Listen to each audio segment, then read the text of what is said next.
Hello peoples, this will be the first time out with the hard body Murder Nova Blazer. As soon as I pulled it out of the styrofoam, I started working on the underdrive gears from a TRX 4M. I finally got those working, and then had to order some wheels that I could stomach.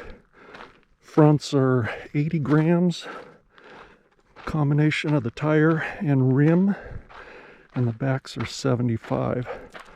So we'll see how well it stays put on the ground and how well it does.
Amazing, I did all this without breaking a mirror.